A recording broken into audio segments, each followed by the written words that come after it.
ኢሰመኮ ከህግ አግባብ ውጭ የታሰሩ ዜጎችን ጉዳይ መከታተል ጀመረ። ሰላም የኢትዮ ፎከስ ቤተሰቦች፣ የዕለቱን መረጃ ይዘንላችሁ ቀርበናል። አብራችሁን ቆዩ። ከህግ አግባብ ውጭ የታሰሩ ሰዎች ካሳ የማግኘት ወይም የመጠየቅ መብት አላቸው የሚለው ጉዳይ በብዙዎች ዘንድ በግልጽ አይታወቅም። አንድ ሰው የሚታሰረው በምክንያታዊ ጥርጣሬ ላይ ተመስርቶ ለስሩ አሳማኝ የሆነ ማስረጃ ሲኖር ነው። ይህ ግን ሁልጊዜ እውነት ላይሆን ይችላል። ምክንያቱ ደግሞ ምክንያታዊ ጥርጣሬ ያጭራል ተብሎ ምርመራ ተደርጎ የሚገኘው ውጤት ግለሰቡን ለስር የዳረገው ተግባር ወይም ማስረጃ በፖሊስ በአቃቤ ህግ ወይም በፍርድ ቤት ሚዛን ሲታይ ቀሎ ሊገኝ ይችላል። አንዳንዴም በእነዚህ ህግ አካላት ታይም ሞልቶ ጥፋተኛ አስብሎ በስርዓት ያስቀጣ ተግባር እስሩ እየተተገበረ እያለ ወይም እስሩ ከተገባደደና ካለቀም በኋላ የወንጀል ድርጊቱን የፈጸመው ሌላ አካልና ሌላ ግለሰብ ሆኖ ይገኝና ሰውየው የተወሰነበት የታሰረውና መቀጮ የከፈለው ያለ ጥፋቱ ያለ ስህተቱ ያለ አግባብ ይሆናል። በሀገራችንም በርካታ መሰል ጉዳዮችን መዘርዘር ይቻላል። ለመሆኑ እንዲህ አይነት ያለ አግባብ የሆነ እስር ሲያጋጥም አላግባብ ነውና ከህግ ውጭ የታሰርኩት ለባከነብኝ ጊዜ፣ ገንዘብ፣ ለደረሰብኝ የሞራል ጉዳት ወዘተ መንግስት ካሳ ሊከፍለኝ ይገባል ቢል ይህን ሊያስፈጽምበት የሚችል ህግ ይኖር ይሆን? መልሱ አለም የለምም ሊሆን ይችላል። ህግ የለንም የሚለው መከራከሪያ ሀሳብ ግልጽ በሆነ መልኩ የወጣ ሀገራዊ ህግ የለም። ይህም በዝርዝር ሊቀመጡ የሚችሉ የሀገራችንን ሁኔታ ያገናዘበ ነው። ዓለም አቀፍ ህግ ቢኖርም በህዝብ ተወካዮች ምክር ቤት ቀርቦ ተተርጉሞ በአዋጅነት እስካልጸደቀና እስካልታተመ ድረስ ሊተገበር አይገባም የሚል መከራከሪያን ያነሳሉ። ለዚህ አቋም በመሰረታዊነት የሚከተለው አዋጅ ተጠቃሽ ነው። የሲቪልና የፖለቲካ መብቶች ዓለም አቀፍ ቃል ኪዳን ICCPR አንቀጽ 14/6 በአንድ ሰው ላይ ተላልፎ የነበረው የመጨረሻ ፍርድ በማያሻማ አካሄድ ኢፍትሐዊ የነበረ ስለመሆኑ አዲስ በተገኘ ማስረጃ አማካኝነት የተረጋገጠ የሆነ እንደሆነና በዚህም ምክንያት ይህ ሰው ምህረት ካገኘ አሊያም ደግሞ ተላልፎበት የነበረው ውሳኔ የተሻረ እንደሆነ ግለሰቡ ነፃ ሆኖ ሊካስ እንደሚገባ ይደነግጋል። የኢትዮጵያ ሰብአዊ መብቶች ኮሚሽን ሰሞኑን ከህግ አግባብ ውጭ የታሰሩ ዜጎችን ጉዳይ መመርመር መጀመሩን አስታውቋል። ስራውንም በሶማሌ ክልል ጀምሯል። የኢትዮጵያ ሰብአዊ መብቶች ኮሚሽን ኢሰመኮ የሶማሌ ክልል በተለያዩ ፖሊስ ጣቢያዎች ከህግ አግባብ ውጭ ታስረው የነበሩ 121 ሰዎችን መልቀቁን እንዲሁም ተፈርዶባቸው በማረሚያ ቤቶች የነበሩ 2 ጋዜጠኞችን በይቅርታ መልቀቁን አስታውቋል። ኢሰመኮ ትናንት ማክሰኞ ህዳር 16 2018 ዓ.ም በሰጠው መግለጫ የሶማሌ ክልላዊ መንግስት የተራዘመ የቅድመ ክስ ስርዓትን በማስቀረት የተፋጠነ ፍትህን ማግኘትና በእስር ላይ ያሉ ሰዎችን አያያዝን በተመለከተ ለረጅም ጊዜ የዘለቁ ስጋቶችን ለመፍታት ተግባራዊ እርምጃዎችን መውሰድ መጀመሩን ማረጋገጥ ችያለሁ ብሏል።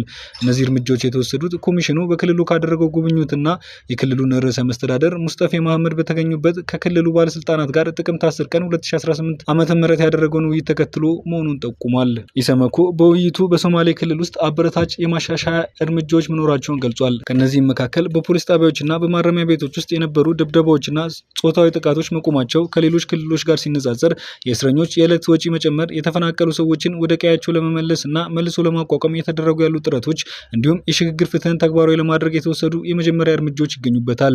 ሆኖም ኮሚሽኑ አፋጣኝ ትኩረት የሚሹ ያልተፈቱ ጉዳዮች ብሎ በገለጻቸው ላይ ስጋቱን አንጸባርቋል።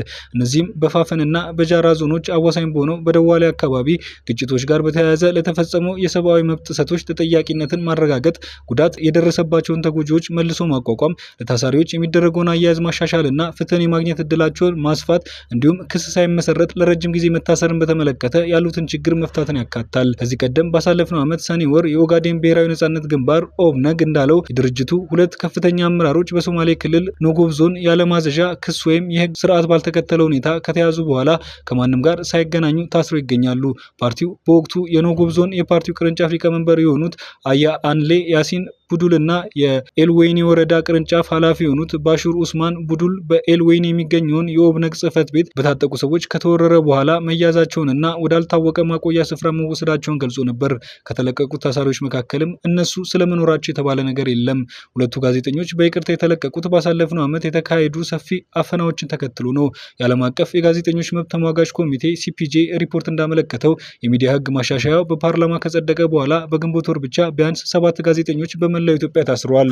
CPJ ማሻሻያው በ2021 በሚዲያ ህግ የተሰጡ ጥበቃዎችን የሚቀለብስና በኢትዮጵያ መገናኛ ብዙሃን ባለስልጣን ላይ የመንግስትን ቁጥጥር የሚጨምር ነው።